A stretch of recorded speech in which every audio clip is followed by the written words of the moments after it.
Marekani imeipa Greenland muda wa siku 20 kama ishara ya kurejesha mjadala mzito kuhusu mustakabali wa kisiwa hicho, hatua inayobeba uzito mkubwa wa kisiasa na kimkakati. Uamuzi huu unaonyesha kuwa suala la Greenland halichukuliwi tena kama wazo la mbali au la kubahatisha, bali kama ajenda nzito inayohitaji majadiliano ya haraka na umakini wa kimataifa. Kwa kuweka muda mfupi wa majadiliano na kuashiria kuwa ndani ya miezi miwili suala hilo litapewa uzito zaidi, Marekani imepeleka ujumbe wazi kwa Denmark na jumuiya ya kimataifa kwamba Greenland ni eneo muhimu katika hesabu zake za usalama, rasilimali na ushawishi wa kijiografia. Katika kipindi cha hivi karibuni, mjadala kuhusu kisiwa cha Greenland umebuka tena katika siasa za kimataifa baada ya dalili kuonyesha kuwa Marekani inarejesha swala hilo kama ajenda ya kimkakati. Ingawa Greenland ni eneo linalojitawala chini ya Denmark, nafasi yake ya kijiografia na rasilimali zake zimeifanya kuwa kitovu cha mvutano wa nguvu kubwa za dunia, hususan Marekani, Urusi pamoja na China. Marekani imeonyesha nia ya kulipa uzito zaidi suala la Greenland ndani ya muda mfupi, jambo linalotafsiriwa kama shinikizo la kisiasa kwa Denmark. Hii inaashiria mabadiliko ya mtazamo kutoka kwa diplomasia ya kimya hadi msimamo unaoashiria haraka na umuhimu wa kimkakati. Kwa mantiki hiyo, Greenland si tena eneo la pembeni, bali limewekwa katikati ya ramani ya usalama wa kimataifa. Sababu kuu ya mvuto wa Greenland kwa Marekani ni nafasi yake katika bahari ya Arctic. Kadri barafu zinavyoendelea kuyeyuka kutokana na mabadiliko ya tabia nchi, njia mpya za usafirishaji na fursa za kiuchumi zinafunguka. Greenland imekuwa lango muhimu la kudhibiti njia hizi, jambo linaloifanya kuwa rasilimali ya kimkakati zaidi kuliko ilivyokuwa hapo awali.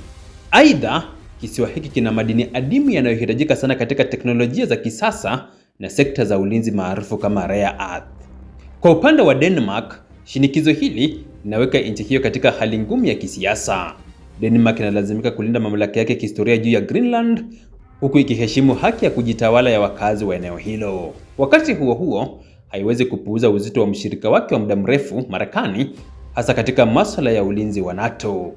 Hali hii inazua maswali mazito kuhusu mpaka wa mamlaka ya taifa dogo dhidi ya mataifa ya dola kubwa. Kwa Greenland yenyewe, mjadala huu unaibua hisia mseto zaidi. Wapo wanaona ushiriki mkubwa wa Marekani kama fursa ya maendeleo ya kiuchumi na miundombinu, lakini wengine wanaogopa kupotea kwa utambulisho wa uhuru wa kisiasa. Hii inaifanya Greenland isiyo tu mada ya kidiplomasia ya kimataifa, bali pia suala la ndani linalohusu mustakabali wa watu wake. Kwa mtazamo mpana wa kijiografia, kurejea kwa hoja ya Greenland kunaonyesha mabadiliko ya dunia kuelekea ushindani wa wazi wa kieneo. Mataifa makubwa hayapiganii tena tu masoko au ushawishi wa kisiasa, bali pia maeneo yenye thamani ya kimkakati kwa mustakabali wa usalama na rasilimali. Greenland, licha ya idadi ndogo ya watu wake, imegeuka kuwa kipande muhimu katika mchezo wa nguvu duniani.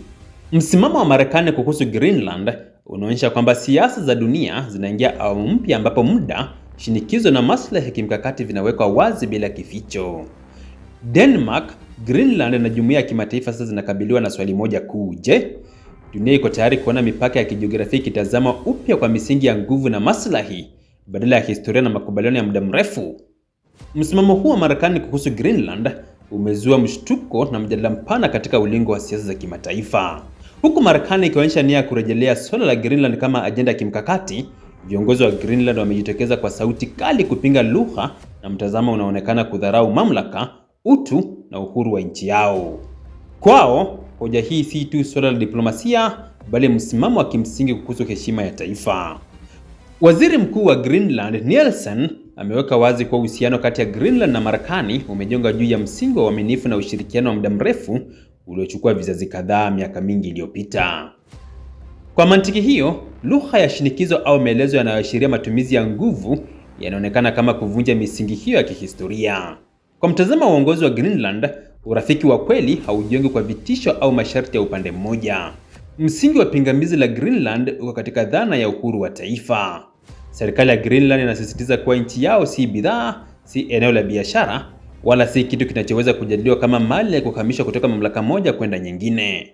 Mtazamo huu unaakisi hofu pana kwamba lugha ya kimkakati inayotumiwa na mataifa makubwa mara nyingi hufumbia macho haki na sauti za watu wanaoishi katika maeneo yanayolengwa. Aidha, Greenland imekataa waziwazi wazo lolote la shinikizo la kisiasa ama wazo ya kuunganishwa kwa lazima na taifa jingine. Kwao, mustakabali wa nchi yao lazima uamuliwa na watu wa Greenland wenyewe kwa misingi ya katiba, maamuzi ya kidemokrasia na maslahi ya muda mrefu ya wananchi wake. Hili ni tamko linalolenga kuweka mstari wazi kati ya ushirikiano wa kimataifa na kuingiliwa kwa uhuru wa taifa lake.